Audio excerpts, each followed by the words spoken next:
서울의 현 기온은 12.7도, 습도 46%입니다. KBS 1라디오 4시 경제뉴스를 마칩니다. 지금까지 아나운서 박노원이었습니다. KBS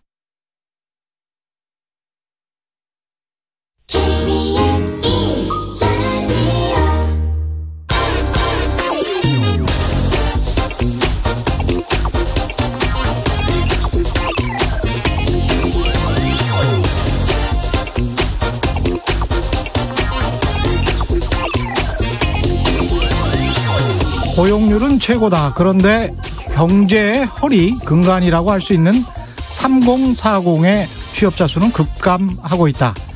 제조업이 무너지는데 정부가 60대 이상 일자리만 세금으로 퍼주니까 3040 취업자 수가 급감하고 있는 것이다.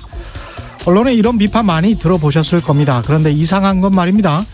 3040의 취업자 수가 줄기 시작한 건 지금이 아니라 2015년 때부터입니다. 그때도 정부가 그럼 세금으로 퍼줘서 30, 40대의 취업자 수가 줄기 시작했을까요? 2015년 30대 취업자 수는 연간 7.6% 감소했고요.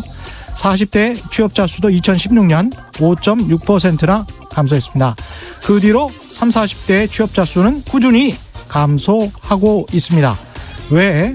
전체 고용률, 실업률은 건실한 편인데 3040의 취업자 수는 2015년부터 줄어들기 시작했을까요? 답은 간단합니다. 지금 50대는 860만 명인데요. 40대는 830만 명, 30대는 700만 명, 20대는 680만 명, 10대는 490만 명, 0세부터 9세까지는 불과 410만 명밖에 되지 않습니다. 10살 미만의 아이들이 현재 40대 절반에도 미치지 못한다는 말이죠.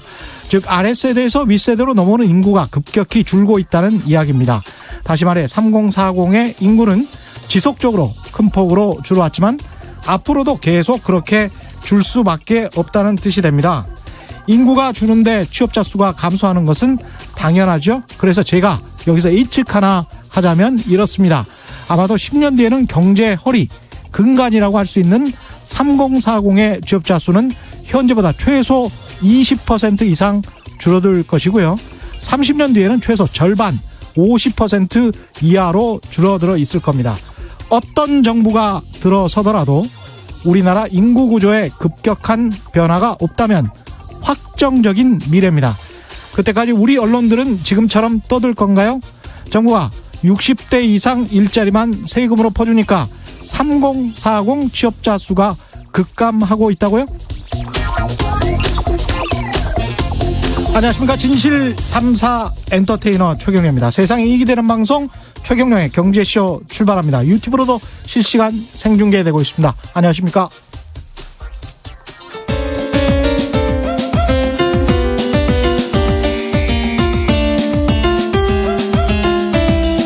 어려운 경제 이슈를 친절하게 풀어드립니다. 돈 되는 경제 정보를 발빠르게 전해드립니다.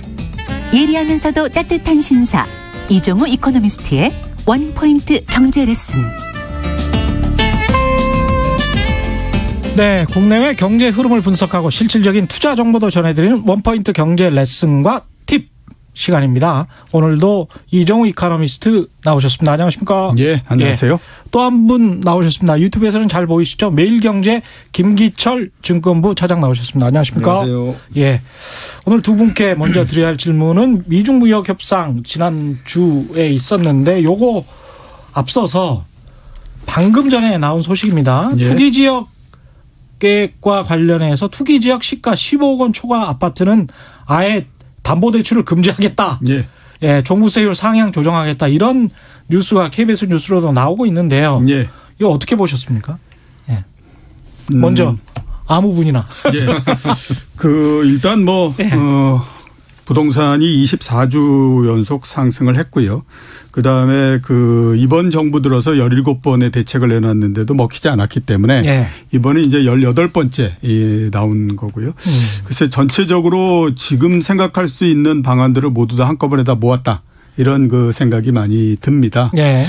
이번 조치로 해서 부동산이 완전히 잡힐 수 있을 것인가 하는 것들에 대해서는 조금 지켜봐야 되겠지만 위력은 점점 더 강해지는 그런 예. 형태다라는 생각이 많이 좀 듭니다. 어떻게 보셨습니까, 김기철 기자는? 저는 그 80년대 초반 미국 연준 그 의장 폴 볼커가 생각났습니다. 예. 뭐냐면 그때 이제 그 가격 잡기 위해서 금리를 계속 올렸거든요. 예, 잡힐 그렇죠. 때까지 올립니다. 이제 이거는 부동산 정책, 부동산 가격 잡을 때까지 올리겠다.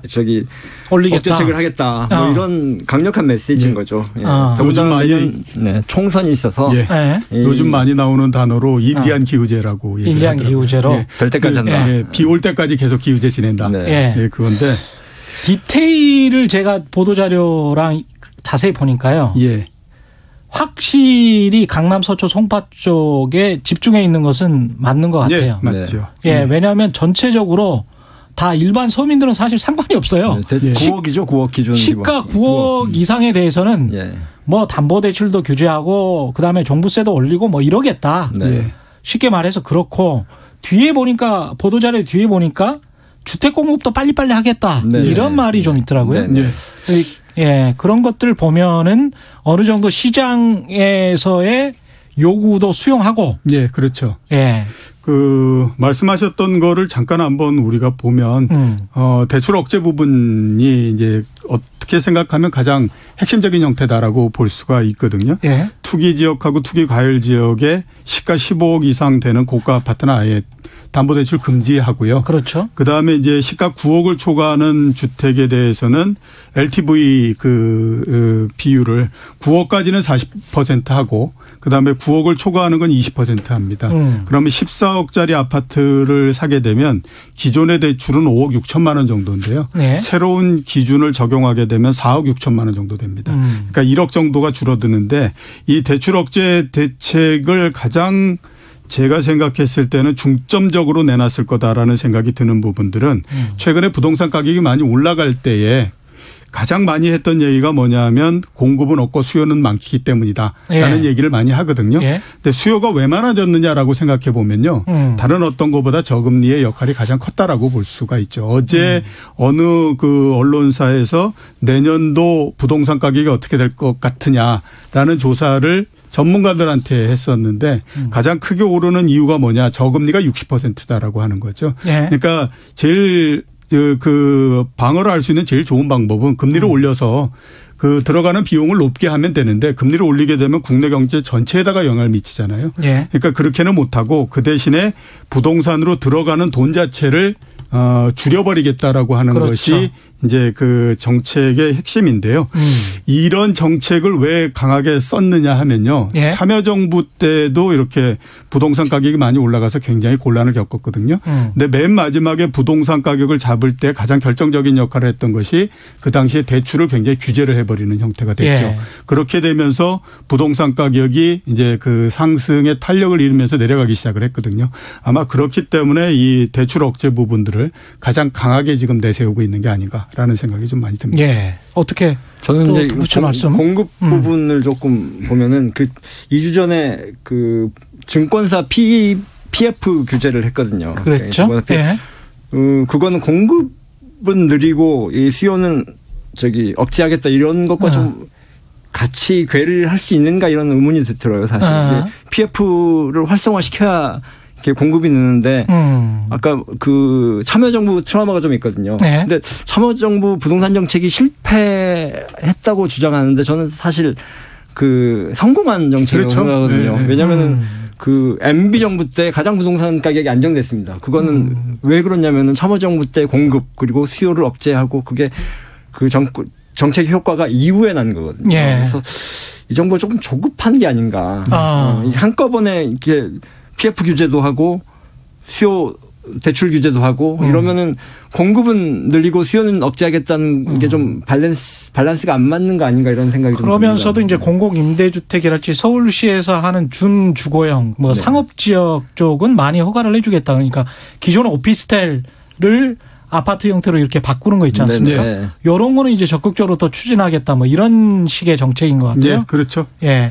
그래서 여러 가지 정책을 좀 믹스를 하고 있는 것 같은데 관련해서 문자 와 있는 거 보니까 세상 만주고님은 기득권 걱정을 서민이 하는 쓸데없는 짓은 안 하길 뭐 이런 말씀하셨고요. 네. 예, 서민이 종부세 같은 예. 경우에는 사실 일부 극소수의 문제거든요. 근데 이게 이제 예. 그 심리상으로 모든 사람이 다 종부세 걱정을 하는 그런 상황이 돼버리니까. 예. 네. 종부세 대상자가 사실 1.2%밖에 안 되고요. 네. 그렇죠. 예. 예. 시가로 따지면 13억이고 지금 대책들 나온 거 보면 시가 9억 원이라고 치면 네.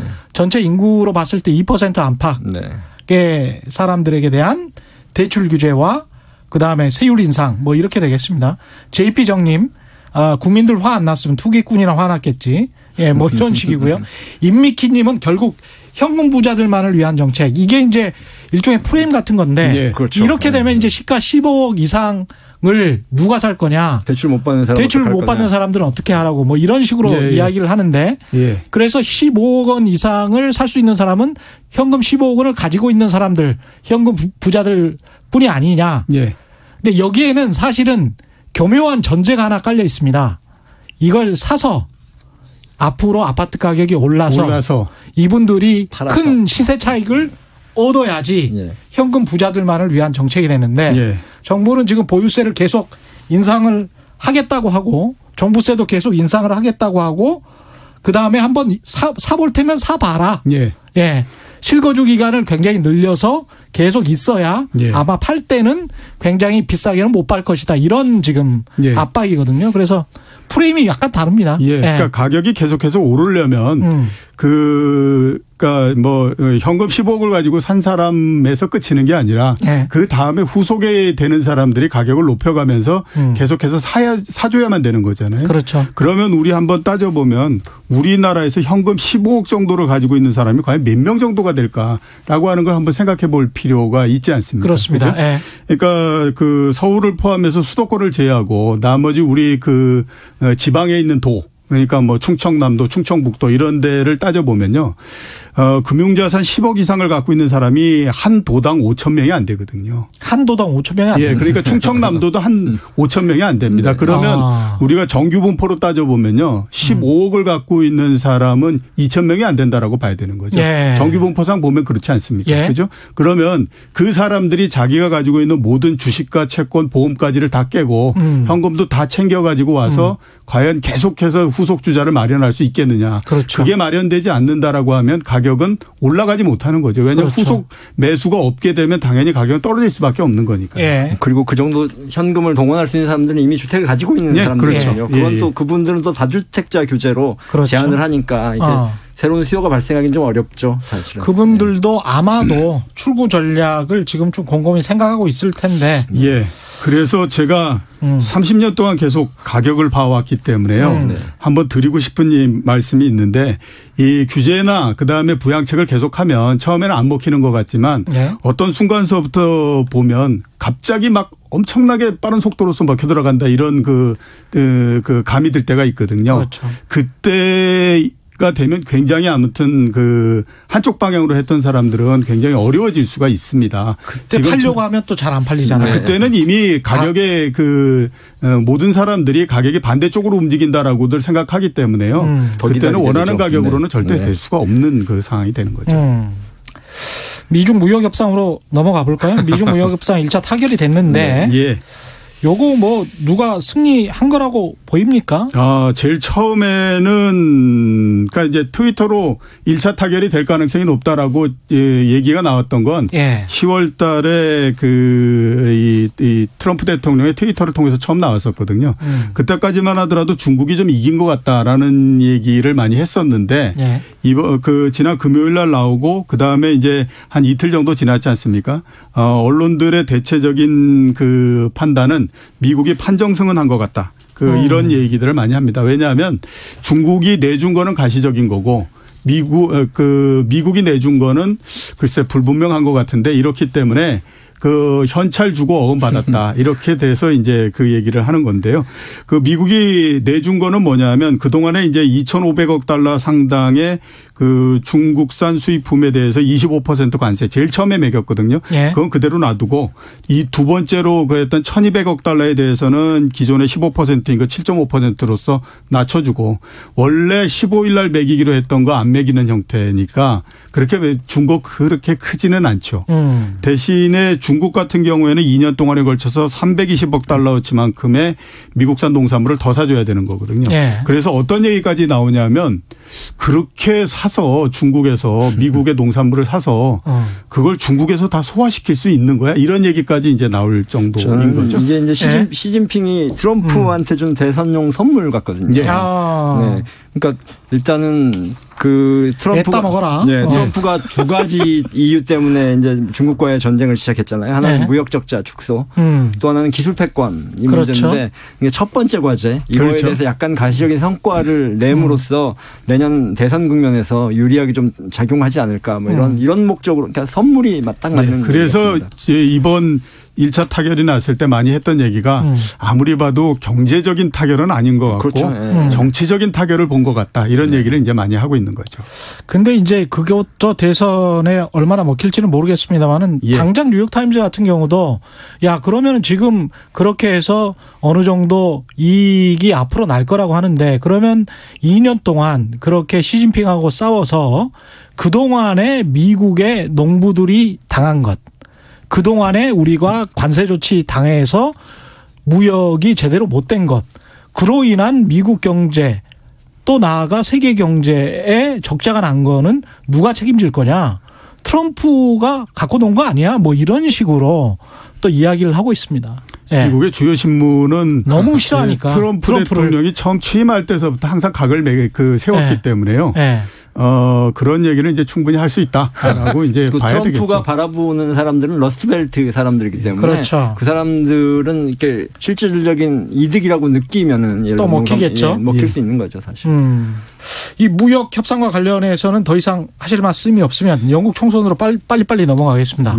예, 영국 총선은 지금 끝났는데 이거는 이제 브렉시트 관련해서는 좀 의미가 있는 거죠? 예, 좀 의미가 있다라고 봐야죠. 왜 그러냐면 전임 메이 총리도 이 보수당이 다수당이었잖아요. 그랬는데 그 내부에서 내분이 일어나는 바람에 모든 올려지는 안들이 다 거부가 돼버리는 형태였거든요. 그래서 결국 꼼짝도 못하는 형태가 됐었습니다. 이번 같은 경우에도 존슨 총리가 7월 달에 취임을 했는데요. 그 이후에 이제 영국하고 유럽이 서로 협상을 해서 브렉시트안을 만들었거든요. 근데 그게 또 승인을 못 받았어요. 영국 의회에서. 그러니까 이대로 가다가는 도저히 안 되겠다라고 생각해서 이제 판을 다시 짜겠다라고 해가지고 투표를 한 거고 그다음에 과반 의석을 넘은 형태이기 때문에 일보 전진했다라고 봐야 되고요. 또 특히 어떤 일이 있었냐면 선거를 하기 전에 보수당 안에 그동안에 이제 다른 얘기를 했던 브렉시트와 관련해서 의원들이 있지 않습니까? 그 사람들을 포함해서 전체 이 후보자들한테 너희가 당선이 되면 브렉시트 안에 대해서 존슨 총리의 안에 대해서 찬성하겠다라고 하는 각서를 전부 다 받았습니다. 그랬기 때문에 아마 이번 같은 경우에는 특별히 문제는 없을 것 같고 두 번째는 이게 몇 년 전, 한 4년 전 이 정도에 브렉시트가 시작돼서 그다음에 하도 많은 안들이 부결이 되고 어쩌고 하면서 굉장히 시끄러웠잖아요. 그러니까 영국 국민들조차도 이제 브렉시트라 그러면 정말 넌더리가 난다. 그러니까 어떤 형태로든지 빨리 해결을 봐라라는 걸로 해서 이번에 보수당한테 전부 다 밀어주는 형태가 됐거든요. 그런 면에서 보게 되면 아마 특별한 문제 없이 이번 같은 경우에는 빠른 속도로서 해결될 거다. 이런 생각은 듭니다. 요거 하고 나면 브렉시트로 영국은 어떻게 달라질까요? 저는 근데 이제 이종호 선생님이랑 얘기가 생각이 좀 다른데요. 그러니까 1월 31일까지 EU 의회에서 브렉시트를 위한 법적 절차적인 이렇게 것은 통과가 될 가능성이 있어요. 하지만 근데 이제 실질적인 브렉시트로 가기에는 일단 기본적으로 연말까지 1년 유예할 거고요. 노딜 브렉시트를 막기 위해서 이제 EU와 영국이 계속 협상을 할 거고 또 하나 중요한 거는 브렉시트를 하기 전에 영국이 FTA 그러니까 주요국과의 FTA를 다시 해야 돼요. 그러니까 예를 들어서 한국이 EU랑 FTA를 맺고 있지만은 영국과는 개별적으로 안 맺고 있거든요. 그러면 이제 영국으로서는 그 개별국가와의 FTA를 한 다음에 브렉시트 절차로 넘어가야지 영국 경제에 미치는 영향이 예. 적을 거고요. 그래서 그 절차까지 기다려야 되고 또 하나는 정치적인 문제인데요. 이게 영연방을 유지하는 문제와 브렉시트의 어떤 딜레마가 그렇죠. 있을 수 있어요. 그러니까 북아일랜드와 아일랜드의 국경 문제가 예를 들어서 이제 하드보더 라인이라고 하죠. 그러니까 실질적인 국경을 안 하는 걸로 했는데 그러면은 북아일랜드와 아일랜드의 통관 절차를 그대로 현재로 두게 되면은 예를 들어 스코틀랜드 같은 경우에는 야 우리는 뭐냐. 그래서 스코틀랜드 독립운동에 지금도 하고 그런 움직임이 있는데 거기 불을 붙일 수 있고요. 그래서 진행하다 보면 그런 영연방을 유지하는 문제 그리고 브렉시트의 문제 이게 딜레마가 있어서 이게 네. 해결된 것 같지만 여론이 해결된 것 같지만 잘못하면 어떤 일이 벌어지냐면 지금 그 영국이 4개로서 구성이 돼 있지 않습니까? 스코틀랜드, 잉글랜드, 웨일즈, 그다음에 북아일랜드. 근데 그 중에서 그 브렉시트를 찬성해서 그대로 남아 있는 건 잉글랜드하고 그다음에 그 웨일즈뿐이 없고요. 네. 스코틀랜드 같은 경우에는 전체적으로 브렉시트에 대해서 반대를 할 뿐만 아니라 이번 선거 결과를 통해서 브렉시트에 대해서 반대를 하는 당이 60%를 차지했어요. 네. 의석에. 그다음에 그게 똑같은 형태가 북아일랜드도 되기 때문에 만약에 이런 상태에서 이제 브렉시트가 이루어지게 되면 스코틀랜드와 북아일랜드 같은 경우에는 그럼 우리는 영국에서 탈퇴하겠다라고 하는 투표가 들어가서 그게 만약에 통과되면 영국이 세계적인 강국이 되기 위해서 브렉시트를 했다가 그 안에 있는 것조차도 쪼개져 버리는 형태가 될 가능성이 있다. 이거를 지금 제일 걱정을 하고 있는 상태인 거죠. 경희대 정형외과 임채원 교수란 분은 자본의 공격이 시작될 거다. 그러니까 자본들이 런던에서 에딘버러로 옮겨가면서 스코틀랜드 독립운동을 부추기는 그런 자본의 공격이 역습이 진행될 수도 있다. 그러면 영국 정부가 그때 선택을 해야 되는데 그게 딜레마다. 이번 사실 투표 결과 보면 런던, 그러니까 금융중심지 런던은 노동당 지지가 훨씬 많았고 반 브렉시트가 훨씬 많았거든요. 그 시점에 가면 다시 주판을 이렇게 두드릴 수밖에 없는 그런 상황이 되는 거죠. 그럼 브렉시트 관련해 가지고 지금 뭐 파운드화를 산다거나 그런 어떤 투자 전략이나 이런 것들도 아직은 좀 미정이겠습니다. 일단 단기적으로는 좀 통한다라고 봐야 되겠죠. 단기적으로는. 왜 그러냐면 그 브렉시트 투표하기 전에 1파운드당 1.6달러 정도 했었거든요. 그게 브렉시트 투표하고 난 그 다음 날 1.4달러로 떨어졌고 한참 가서 노딜 브렉시트 될 가능성이 있다라고 했을 때 1.2달러까지 떨어졌기 때문에 30% 정도 절하가 됐거든요. 어떻게 됐든지 지금은 노딜 브렉시트가 없다라고 하는 것만으로도 어느 정도는 이제 올라가니까 그 부분만큼 조금 반영을 한다라고 봐야 됩니다. 더군다나 이렇게 보리스 존슨 총리가 그 브렉시트를 대비해서 강력한 부양 정책을 준비하고 있거든요. 사실 영국 최대 은행 바클레이도 사실 내년 사업 계획을 어마어마한 부양 정책을 근간으로 해서 했단 말이에요. 그래서 단기적으로는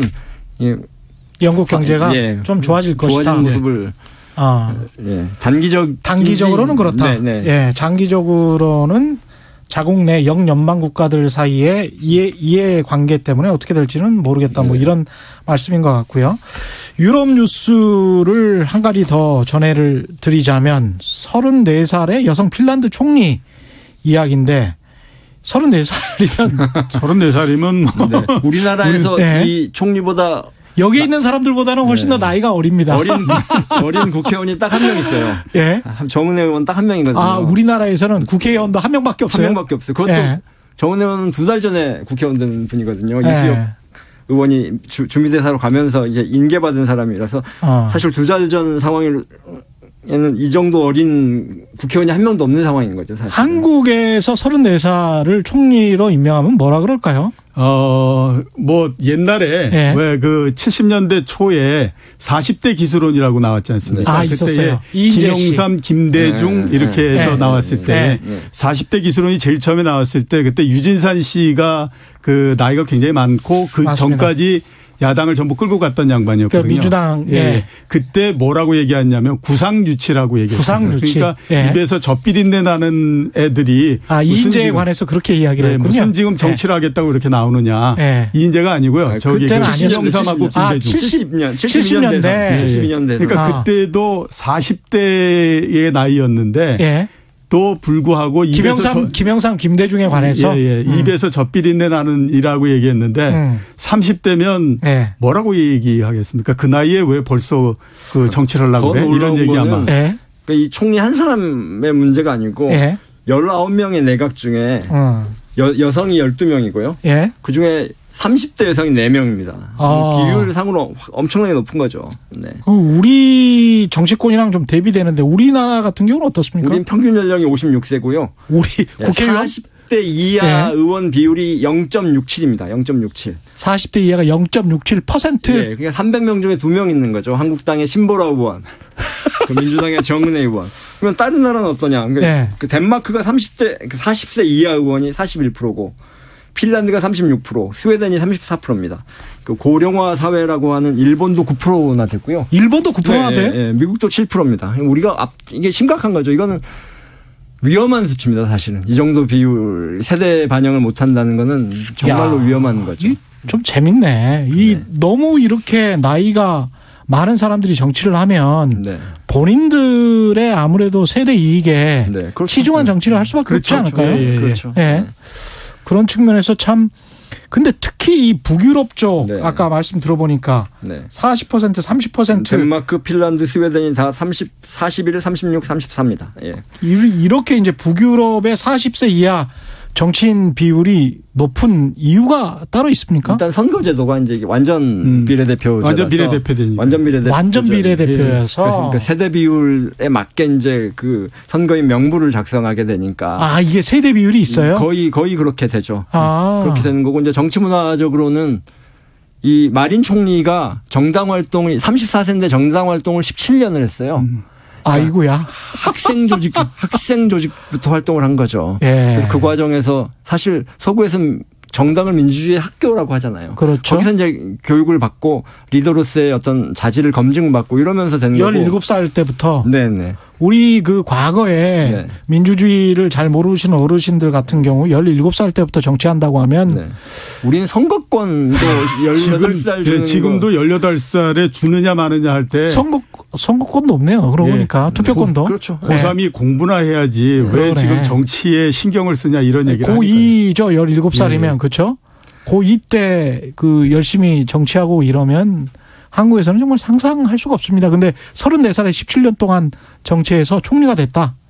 근데 이제 그것보다는 더 큰 요소는 그 복지제도, 청년 정책 이런 거 같습니다. 그러니까 도전을 두려워하지 않는 제도. 그러니까 우리 얼마 전에 엊그제 뉴스 중에 왜 30대 아빠가 그 빵을 훔치다가 잡힌 그렇죠. 게 있잖아요. 근데 그분을 보니까 그 택시 운전하다가 6개월 전에 해직이 되셨더라고요. 그 일을 못하게 돼서 그 6개월 동안 실직자로 있으면 그 정도 빈곤에 떨어지는 사회에서 누가 그런 도전을 하겠습니까? 그러네요. 또 핀란드가 사실 핀란드, 스웨덴이 스타트업 천국이거든요.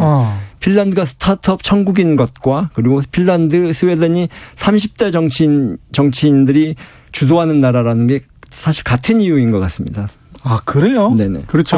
여러 가지 그러니까 복지가 잘 돼 있게 되면 여러 가지 실험을 할 수가 있는 거죠. 우리 같이 이제 만약에 그래서 복지가 안 돼 있다라고 하면 본인이 이번 한 번으로 실패를 해서 끝이 나게 되면 이 그 후유증이 잘못하면 평생을 가는 형태가 되거든요. 그렇기 때문에 당연히 보수적이 될 수밖에 없는 형태가 되는 거고요. 그렇지 않고 복지가 어느 정도 상당히 잘 돼 있어서 그렇게 하게 되면 여러 가지 실험을 해볼 수 있는 거가 되기 때문에 당연히 그에 따른 이 차이가 날 수밖에 없다라고 봐야 돼요. 그래서 우리나라에서 마음 놓고 정치에 도전할 수 있는 사람은 변호사거나 변호사 아니면 그렇습니다. 뭐 경제적으로 아주 부유하거나 떨어져도 다음에 이제 뭐 살 수 있다. 걱정이 없는 사람들. 변호사, 교수 뭐 이렇게 되겠죠. 아까 그 연령이 그렇게 되면 그들의 기득권을 유지하는 쪽으로 정책이 될 거라고 말씀하셨잖아요. 그것도 마찬가지죠. 그러니까 이분 기득권을 강화하는 방향으로 정책이 갈 수밖에 없는 그러니까 청년 정치가 실종되면 그런 문제가 있는 거죠. 그런데 제도적으로 우리는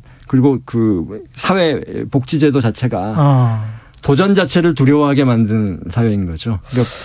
그러네요. 그렇습니다. 이게 참 심각하구나. 그 다음에 이제 특정 직업군 같은 데에도 몰리게 되잖아요. 그렇죠. 우리 정치인들 같은 경우는 거의 다가 법조인들 출신 많고 교수, 기자 뭐 이렇게 되잖아요. 구성이. 근데 자체도 전체 직업군에 따져보면 그 사람들은 정말 0.001%도 안 되는데. 그렇죠. 예.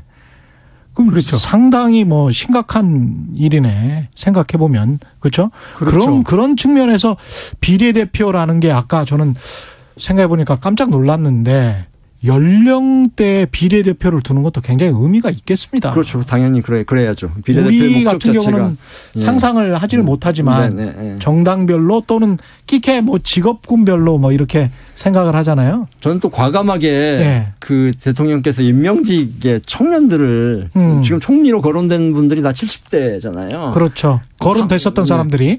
40대, 50대 총리를 발탁하고 장관들도 발탁하고 임명직에서 적극적으로 정책을 추진해야 된다고 봅니다. 사실 마크롱 대통령이 29살에 장관이 됐거든요. 그리고 올해 노벨 평화상 받은 에티오피아 총리가 37살에 장관으로 발탁이 됐어요. 그러니까 그런 발탁을 통해서 인재를 키우는 과감한 좀 이렇게 그렇습니다.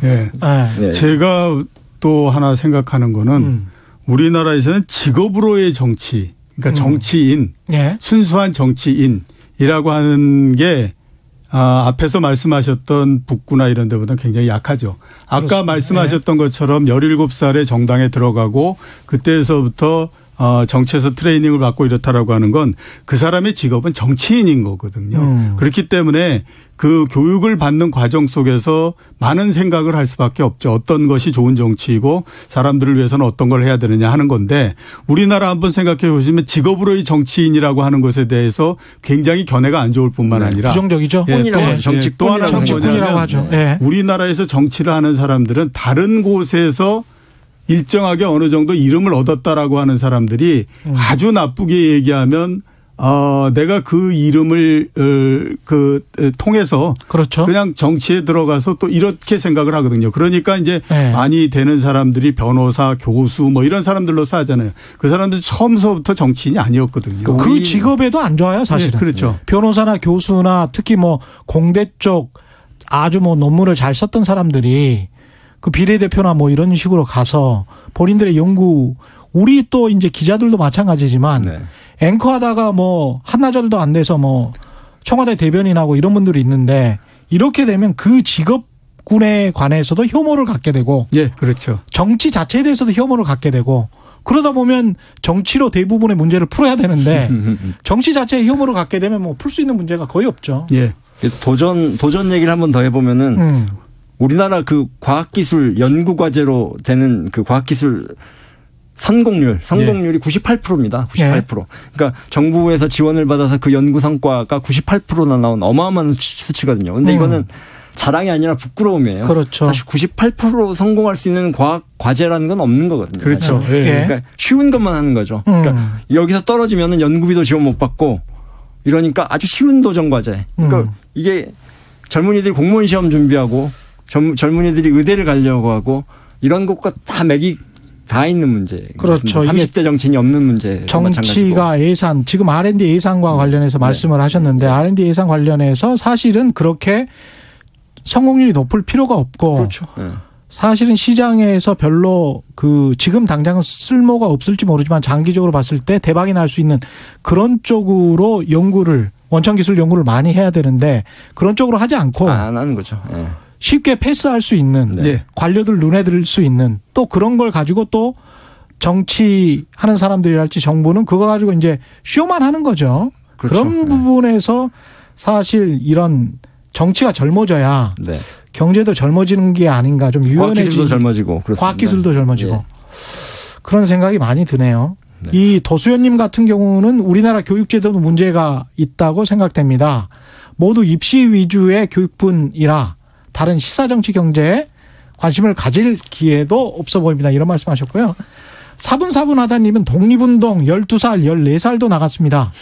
어린 나이 아니죠. 뭐 이런 말씀하셨는데 맞는 것 같습니다. 우리나라 같으면 입시 그거 하지 않고 철학이나 정치에 관심을 가지면 쓸데없는 거에 관심 갖는다고 얘기하지 않나요? 이념교사라고 하죠. 이념교사.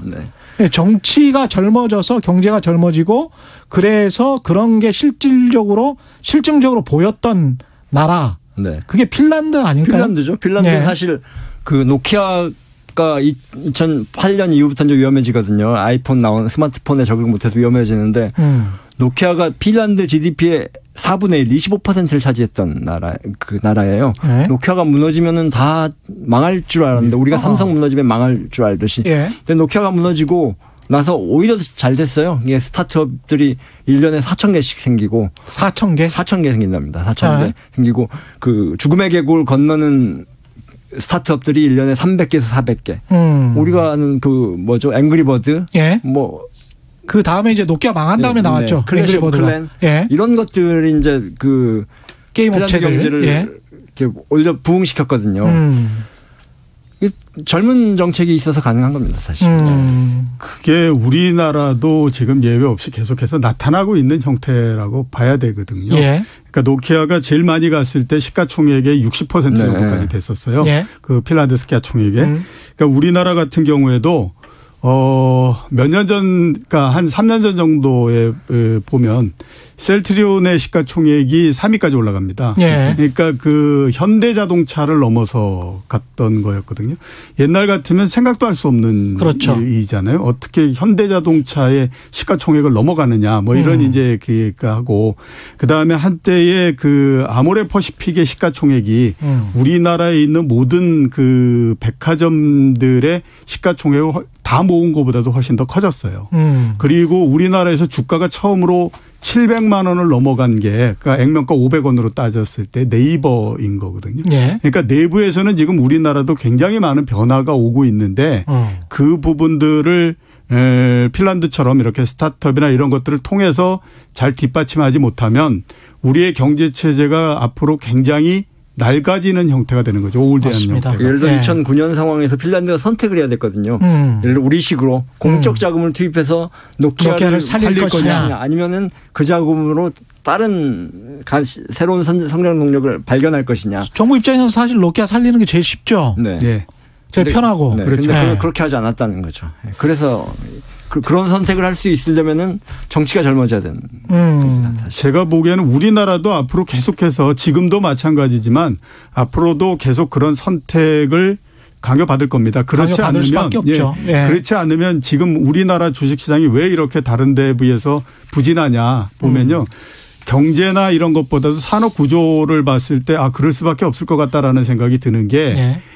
몇 년 전서부터 조선, 그다음에 뭐 자동차 이런 것들이 좋아진다라고 얘기했지만 좋아지는 것에서 한계가 있더라라고 하는 거죠. 그러니까 그렇죠. 이미 그런 산업들은 전 세계적으로 피크를 한 번은 다 봤다라는 거거든요. 그러니까 피크를 다 보면 우리가 옛날에 철도 산업 이런 것들이 굉장히 그 미국에서도 성장 산업이었다라고 했지만 그게 한번 피크를 보고 나면 그 다음서부터는 그렇게 많이 올라가기가 그런 게 어렵거든요. 미국 같은 경우에 베드로햄스틸이나 이런 기업 같은 경우 50년 내내 주가가 빠지고 있는 상태예요. 네. 그러니까 철강회사 같은데 그게 이미 산업이 피크를 치면 그런 형태가 나오는 거거든요. 그러니까 우리나라도 불과 한 20년 전까지는 중후장대한 산업으로 해서 잘 그게 한국을 끌어올리는 형태가 됐는데 예. 이제는 그것만 가지고 가기는 굉장히 어려운 형태가 됐죠. 그러면 뭔가 새로운 것이 나와야 되고 그것은 새롭고 젊은 기업으로 해서 갈 수밖에 없는 게 우리나라의 이제 돌파구인데 그게 되지 않는다라고 하면 상당히 어려워지는 형태가 될 수밖에 없다라고 봐요. 정확히 제가 통계치는 기억이 안 납니다만은 상속된 부자, 상속부자 거래소, 예. 예, 상속부자의 숫자, 한국거래소와 중국, 미국 이렇게 살펴보면 한국은 거의 전무, 예. 그러니까 상속된 부자들 위주로만 있고 예. 신흥부자, 신흥부호들은 거의 나타나지 않고 있잖아요. 지난 그렇죠. 한 20년 그렇죠. 동안. 네. 근데 미국, 중국 같은 경우는 뭐 1위부터 10위까지가 다 예. 창업자들이죠. 새로운 창업자들이 나타나고 있잖아요.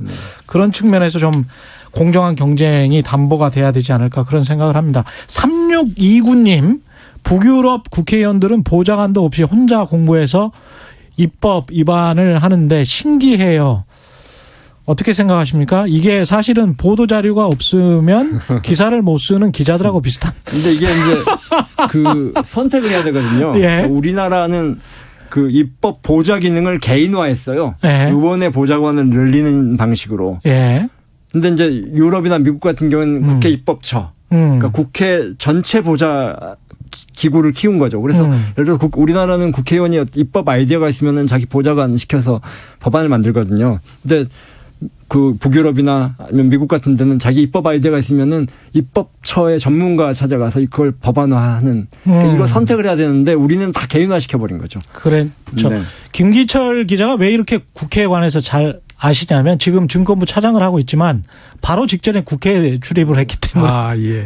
그래서 국회에 관해서 지금 굉장히. 근데 이 기획을 하려고 했거든요. 예. 근데 국회의원들이 다 이 기획에 지원을 안 해줘요. 그러니까 그 보좌 기능을 국회 기능으로 만드는 구조적으로 하는 거에 대해서 다 반대를 하는 거죠. 왜냐하면 자기 보좌관이 예, 그렇죠. 있는 게 더 예, 예, 중요하니까. 자기 문제. 개인 심부름도 좀 시키잖아요, 사실은. 그게 좀 맞나요? 얼마나 맞나요? 비공식적으로는 엄청나죠. 예. 없다고 얘기하면은 이상하겠죠. 근데 사실 이제 제대로 그거를 따져놓고 보면 그건 갑질 아닙니까? 네, 그렇죠. 예. 공무를 해야 되는 사람을 네. 데리고 개인 비서관처럼 쓰고 있는 거니까. 예. 그 돈은 자기가 주는 게 아니고 사실은 세금으로 주는 국가 거죠. 예산으로 세금으로 쓰고 있는데 그 사람에게 그 자기 개인 업무를 자꾸 시키니까 그래서 보좌관들이나 비서관들이 굉장히 좀 불만이 많고요. 예. 예. 그런 점이 있습니다. 예산안 관련해 가지고 한 남은 시간 말씀을 좀 드려볼 텐데 예. 예산이 확정이 됐습니다. 이번 예. 예산하고 예년과 좀 남다른 면이 있습니까? 예, 지난주에 예산이 확정이 됐죠. 네. 512조 3천억 원입니다. 2019년도 예산이 475조 전부 들어갔거든요. 네. 그러니까 한 10% 정도 늘어난 건데, 그 내년도 경기가 안 좋을 거라고 생각을 해서 정부에서 슈퍼 예산을 책정을 해야 된다라고 하는 얘기를 굉장히 많이 했는데요. 네. 표면적으로 봤을 때 어느 정도는 아무튼 슈퍼 예산으로서 만들어졌다. 이렇게 이제 볼 수가 있는데, 이게 이제 왜 어느 정도는 의미가 있다라고 볼 수 있느냐 하면 그 경제 정책이 크게 봐서는 금융 정책이 있고 재정 정책이 있고 두 개가 있지 않습니까? 네. 이제 금융 정책은 사실상 그다지 효과를 발휘하거나 이러기는 어려운 상태가 됐기 때문에 다른 쪽인 그 재정 정책 이 부분에 좀 올인을 할 필요가 있다. 이렇게 돼서 그런데요. 2011년 6월 달에 우리나라 기준금리가 얼마였냐면 3.25%였습니다. 그걸 5년 동안에 걸쳐서 1.25%까지 내렸거든요. 그 시점에 금리를 내린다고 하더라도 별로 그렇게 뭐 경기가 좋아지거나 그러지 않았고요. 또 이제 올해 6월 달에 1.75%였다가 10월 달에 1.25%까지 내렸지 않습니까? 네.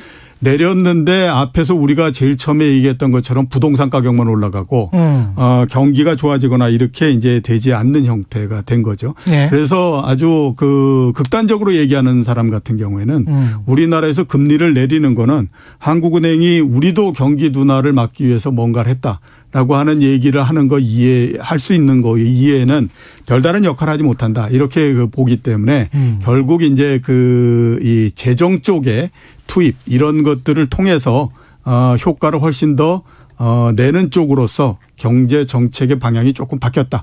이렇게도 이제 볼 수 있어서 조금 남다르다. 이렇게 이제 생각을 할 수 있는 거죠. 김 기자는 어떻게 보십니까? 재정이 적극적인 역할을 해야 되는 거죠, 사실. 근데 이제 그 문재인 정부 들어와서 이 경기에 짓눌려 가지고 네.